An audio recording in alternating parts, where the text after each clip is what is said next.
Hey guys, welcome to episode 7 of my Sheffield United save on Football Manager 2021.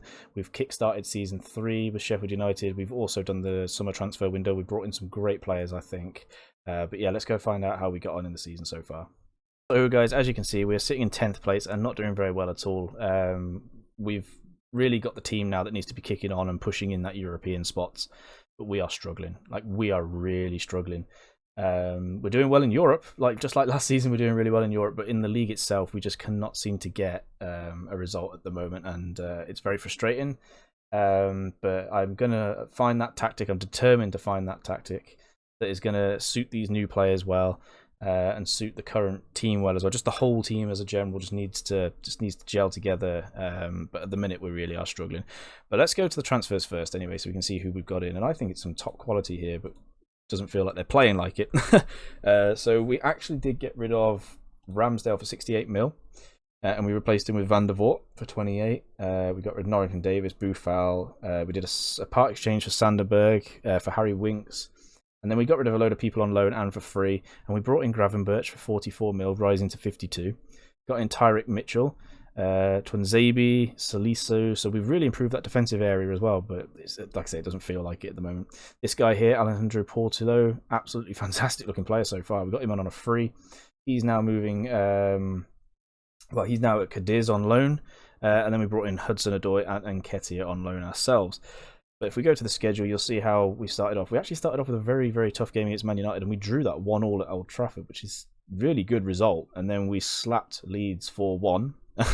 But then we drew against Anderlecht 2-2, which was, I think, was a good result considering it was away from home against a fairly tough side.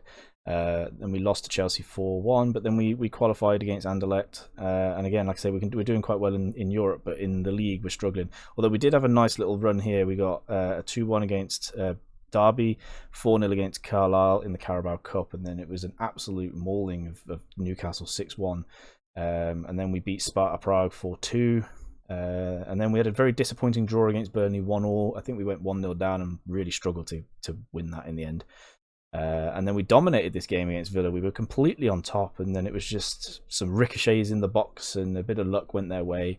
And then it went to penalties, and we ended up losing that on penalties. Played Everton. I was expecting a loss here, though, to be fair. So I suppose getting a draw in the end wasn't actually as bad. But yeah, it's not great, really. They were down to 10 men for the majority of the game, so we really should have won that one, to be fair. And once they did go down to 10 men, we were on top. We just could not find the net, except for the equaliser itself.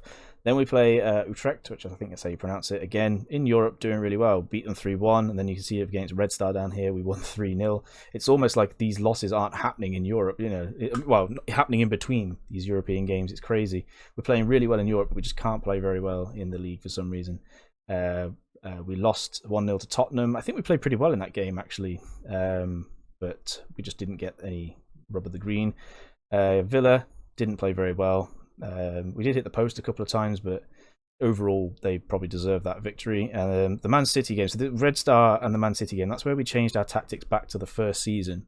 And we did really well against Red Star, and we actually played really well against Man City for majority of the game. It was only the last sort of maybe 10 minutes where they scored their last 2 goals. And yeah, I felt like the tactic did kind of work against City. It's just their quality shone through at the end there. But again, yeah, very disappointing. We've lost 4 games in the Premier League, and we've drew 3 already and won 3. So it's not going so well in the Premier League. But this next month of November is a good opportunity to pick up some points against Reading, Norwich, West Ham, and then we've got Wolves, Leicester, Bournemouth. So we really need to be picking up points there going into this Liverpool, Arsenal, and Man United run down here. But yeah. It's been tough again. It's been tough again, but I'm feeling like we need to be kicking on now and pushing for that Europa League, Champions League spot, kind of that area. This is the formation that we were using, and it was working really well in the first season. So I'm going back to it. I'm going to stick with it, and I'm determined to make it work. So yeah, I mean, we've got the talent, we've got the team. Mousset probably isn't the best false 9 we've got there, to be fair, but I'm sure we can change that role a little bit. We might even change the Volan role, Segundo Volante role, sorry, to maybe a deep line playmaker. Maybe move this guy something else. I don't know. We'll see. We'll have a little tweak. We'll have a little play. But this is the formation that got us the Champions League. We've reverted back to it, and I hope it can actually, hopefully it will get us back into some kind of contention again.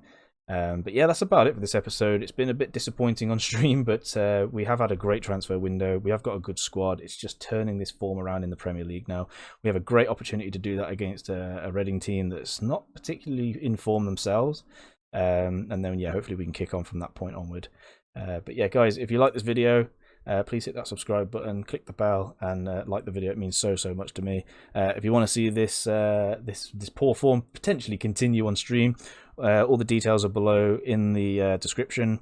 But yeah, guys, thank you so much, and I'll catch you in episode 8. Stay safe, take care.